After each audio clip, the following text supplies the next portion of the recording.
In this video, I'm going to share to you on how we can change the screen resolution in Windows 11. So let's get started. Click on the Start button and click on the Settings icon.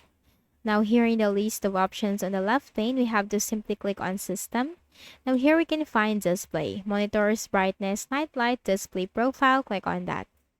And here we can find under Scale and Layout, Display Resolution. Adjust the resolution to fit your connected display.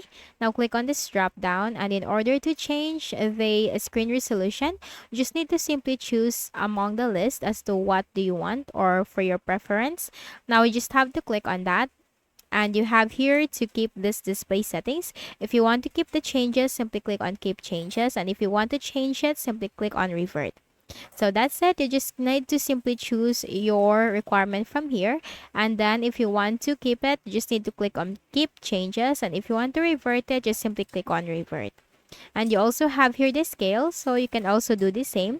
But for me, I'm just going to go with as to what is recommended for the display resolution and for the scale. So that's it. That's how you can easily change the display resolution on your Windows 11. So I hope this video helped you. Kindly please do not forget to hit the like button and subscribe to this YouTube channel for more tutorials like this. Thank you for watching.